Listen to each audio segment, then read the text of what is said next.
Assalamualaikum warahmatullahi wabarakatuh. Hai, apa kabar semuanya? Kita berjumpa lagi dalam pembelajaran PPKN. Untuk pertemuan kali ini, kita akan membahas mengenai Undang-Undang Dasar Negara Republik Indonesia tahun 1945, yang dimana kita akan lebih mendalami lagi mengenai pengenalan konstitusi dalam pengalaman hidup sehari-hari. Sebelumnya, kita akan bahas dulu mengenai pengertian konstitusi. Konstitusi berasal dari bahasa Prancis, yaitu constituer, yang artinya membentuk. Pemakaian istilah konstitusi dimaksud sebagai pembentukan atau penyusunan suatu negara, yang dimana konstitusi merupakan pernyataan tentang bentuk dan susunan suatu negara yang dipersiapkan sebelum atau sesudah berdiri sebuah negara. Kalian masih ingat kan bab sebelumnya yang membahas tentang ide pendiri bangsa mengenai dasar negara. Nah, dari ide pendiri bangsa itu mengenai dasar-dasar negara nantinya akan menjadi cikal bakal untuk terbentuknya suatu konstitusi di sebuah negara, terutama di negara kita, negara Indonesia. Kemudian, konstitusi ini diartikan juga sebagai hukum dasar, yang dimana nantinya akan mendasari mengenai peraturan-peraturan yang akan dibuat oleh pemerintah. Konstitusi sebuah negara ini merupakan hukum dasar tertinggi yang berisi tata penyelenggaraan negara. Nah, setelah pengertian konstitusi, kita akan bahas mengenai macam-macam dari konstitusi. Konstitusi ini memiliki dua macam. Yang pertama yaitu konstitusi tertulis. Untuk Indonesia sendiri, konstitusi tertulisnya dinamakan yaitu Undang-Undang Dasar Negara Republik Indonesia tahun 1945. Kalian pasti sudah mengetahui mengenai undang-undang dasar ini. Kemudian, untuk konstitusi tidak tertulisnya, biasanya kita sebut juga dengan konvensi, yang dimana dalam Kamus Besar Bahasa Indonesia atau KBBI, konvensi ini berarti pemufakatan atau kesepakatan, terutama mengenai adat, tradisi, dan sebagainya. Konvensi merupakan aturan-aturan dasar yang timbul dan terpelihara, dilakukan terus-menerus dan berulang-ulang. Contohnya saja, seperti upacara bendera memperingati Hari Kemerdekaan. Sebetulnya upacara bendera ini tidak tertulis untuk dilakukan terus-menerus atau berulang-ulang, tetapi kita lakukan hal tersebut sebagai penghormatan kepada para pendiri bangsa yang telah memerdekakan Indonesia. Ya. Dari macam-macam konstitusi, kita akan beralih kepada sejarah singkat perubahan Undang-Undang Dasar Negara Republik Indonesia tahun 1945. Untuk perubahan Undang-Undang Dasar sendiri terjadi sekitar 3 kali perubahan. Untuk yang pertama ini sudah jelas, setelah kemerdekaan, Indonesia menetapkan Undang-Undang Dasar 1945 sebagai konstitusi negara, yang dimana undang-undang yang pertama kali ini berlaku dari tanggal 18 Agustus 1945 sampai 27 Desember 1949. Menurut Undang-Undang Dasar 1945, bentuk negara Indonesia ialah kesatuan. Ketentuan ini dapat kita temukan dalam pasal 1 ayat 1 yang menyatakan bahwa negara Indonesia ialah negara kesatuan yang berbentuk republik. Sistem pemerintahan yang dianut Undang-Undang Dasar 1945 ialah kabinet presidensial. Menurut sistem ini, presiden ialah penyelenggara pemerintah negara yang tertinggi di bawah Majelis Permusyawaratan Rakyat atau kita singkat MPR. Dalam melakukan tugasnya, presiden dibantu oleh para menteri negara yang diangkat, diberhentikan, dan bertanggung jawab kepada presiden. Namun, dalam pelaksanaan undang-undang ini masih memiliki beberapa kendala. Yang salah satu kendalanya yaitu pada saat berlakunya undang-undang ini, masa kekuasaan presiden sangatlah luas, tidak terkontrol, sehingga beberapa tokoh pemerintah menginginkan adanya perubahan. Makalah terjadi perubahan yang pertama, yaitu berlakunya Konstitusi Indonesia Serikat atau kita singkat KRIS. Untuk KRIS ini berlaku mulai 27 Desember 1945 sampai 17 Agustus 1950. Konstitusi RIS ini terdiri atas 197 pasal. Konstitusi ini bersifat sementara karena menurut ketentuan pasal 186 Konstituante, sidang pembuatan konstitusi bersama-sama dengan pemerintah akan selekas-lekasnya atau secepat-cepatnya menetapkan konstitusi RIS yang akan menggantikan konstitusi yang sementara ini. Bentuk negara yang dikehendaki konstitusi RIS ialah serikat atau federal dengan bentuk pemerintahan republik. Ketentuan ini dapat dikaji dalam pasal 1 ayat 1 yang menyatakan Republik Indonesia Serikat yang merdeka dan berdaulat ialah suatu negara hukum yang demokrasi dan berbentuk federasi. Penggantian ini membawa dampak yang sangat besar dalam kehidupan ketatanegaraan Indonesia. Salah satunya adalah perubahan Negara Kesatuan Indonesia menjadi negara serikat.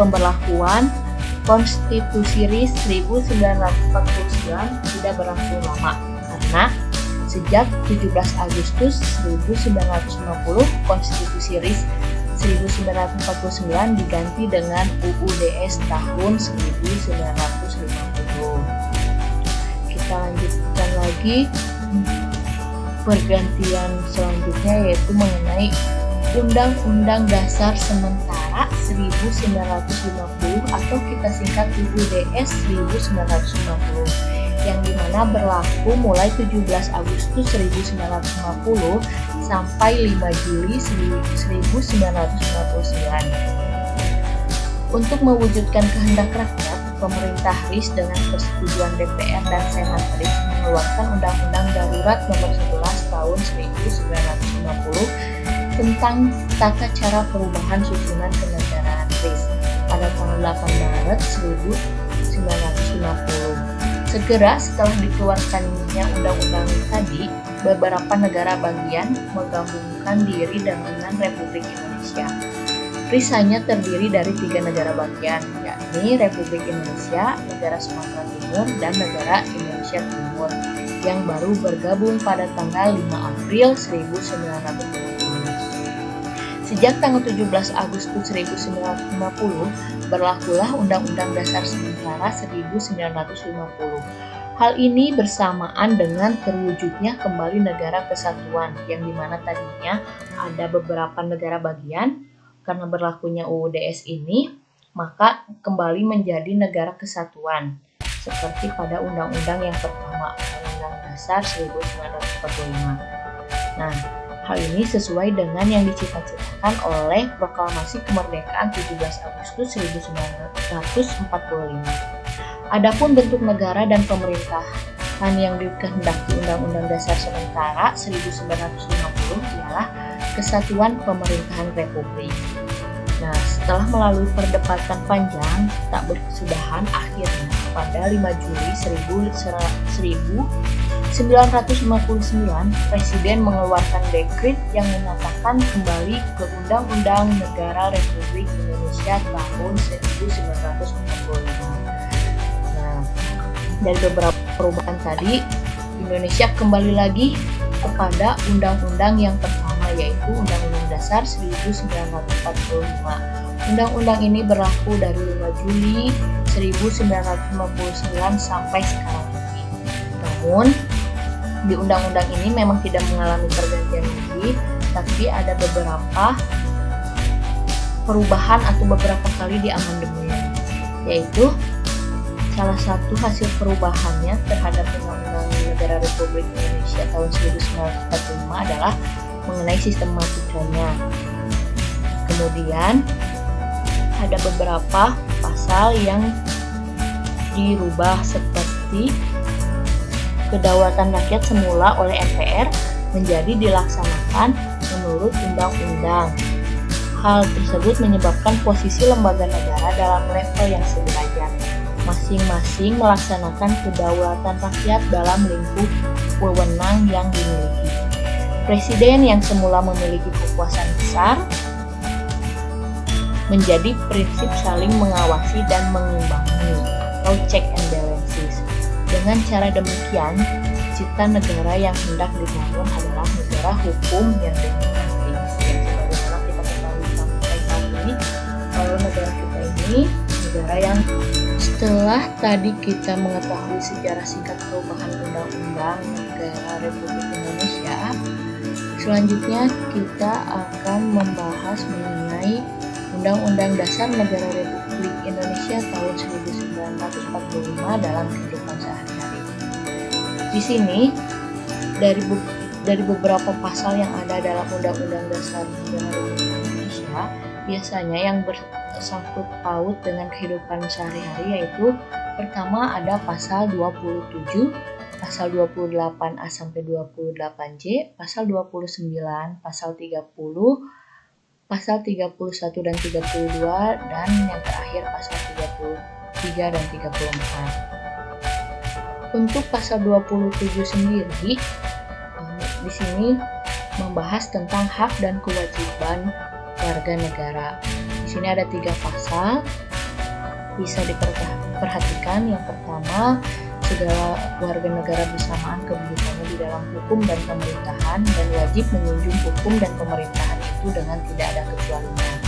Yang kedua, tiap-tiap warga negara berhak atas pekerjaan dan kehidupan yang layak bagi kemanusiaan. Yang ketiga, setiap warga negara berhak dan wajib ikut serta dalam upaya pembelaan negara. Kemudian, yang kedua itu pasal 28 tentang hak asasi manusia.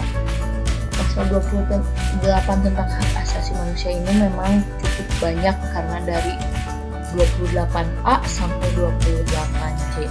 Jadi kalian bisa cek sendiri mengenai pasal 28 ini. Kemudian selanjutnya pasal 29 tentang jaminan beragama. Di sini ada dua ayat. Yang pertama, negara berdasar atas ketuhanan yang Maha Esa. Yang kedua, negara menjamin kemerdekaan tiap-tiap penduduk untuk memeluk agamanya masing-masing dan untuk beribadat menurut agamanya dan kepercayaannya tersebut. Jadi, Indonesia menjamin kebebasan beragama dan menjamin juga untuk beribadah menurut kepercayaannya masing-masing. Kemudian, pasal 30 tentang bela negara, yang dimana tiap warga negara berhak dan wajib ikut serta dalam usaha pertahanan dan keamanan negara. Kalian sebagai siswa pun atau sebagai peserta didik pun telah melaksanakan kewajiban untuk membela negara dengan cara belajar yang baik. Itu sudah termasuk dalam bela negara, ya. Kemudian pasal 31 tentang pendidikan. Di sini ada 5 ayat yang dimana memuat mengenai setiap warga negara berhak mendapatkan pendidikan. Keduanya, setiap warga negara wajib mengikuti pendidikan dasar dan pemerintah wajib membiayainya. Ketiga, pemerintah mengusahakan dan menyelenggarakan satu sistem pendidikan nasional yang meningkatkan keimanan dan ketakwaan serta akhlak mulia dalam rangka mencerdaskan kehidupan bangsa yang diatur dengan undang-undang. Yang keempat, negara memprioritaskan anggaran pendidikan sekurang-kurangnya 20% dari anggaran pendapatan dan belanja negara serta dari anggaran pendapatan belanja daerah untuk memenuhi kebutuhan penyelenggaraan pendidikan nasional. Yang kelima, pemerintah memajukan ilmu pengetahuan dan teknologi dengan menunjang tinggi nilai-nilai agama dan persatuan bangsa untuk kemajuan peradaban serta kesejahteraan umat manusia. Yang selanjutnya, pasal 32 tentang kebudayaan. Di sini ada 2 ayat Yang pertama, negara memajukan kebudayaan nasional Indonesia di tengah peradaban dunia dengan menjamin kebebasan masyarakat dalam memelihara dan mengembangkan nilai-nilai budayanya. Yang kedua, negara menghormati dan memelihara bahasa daerah sebagai kekayaan budaya nasional. Yang selanjutnya, pasal 33 tentang perekonomian nasional. Yang pertama, perekonomian disusun sebagai usaha bersama berdasar atas kekeluargaan. Kedua, cabang-cabang produksi yang penting bagi negara yang menguasai hajat hidup orang banyak dikuasai oleh negara. Ketiga, bumi dan air dan kekayaan alam yang terkandung di dalamnya dikuasai oleh negara dan diperuntukkan untuk sebesar-besar kemakmuran rakyat. Keempat, perekonomian nasional diselenggarakan berdasarkan asas demokrasi, ekonomi dengan prinsip kebersamaan, efisiensi, berkeadilan, berkelanjutan, berwawasan lingkungan, kemandirian, serta dengan menjaga keseimbangan, kemajuan, dan kesatuan ekonomi nasional. Kelima, ketentuan lebih lanjut mengenai pelaksanaan pasal ini diatur dalam undang-undang. Jadi, ada undang-undang yang lebih membahas mengenai perekonomian nasional ini. Kemudian, yang terakhir, pasal 34 tentang kesejahteraan sosial. Fakir, miskin, dan anak-anak terlantar dipelihara oleh negara. Kedua, negara mengembangkan sistem jaminan sosial bagi seluruh rakyat dan memberdayakan masyarakat yang lemah dan tidak mampu sesuai dengan martabat kemanusiaan. Yang ketiga, negara bertanggung jawab atas penyediaan fasilitas pelayanan kesehatan dan fasilitas pelayanan umum yang layak. Keempat, ketentuan lebih lanjut mengenai pelaksanaan pasal ini diatur dalam undang-undang. Jadi pasal 34 ini sama seperti tadi pasal 33, ada undang-undang yang mengaturnya lebih lanjut.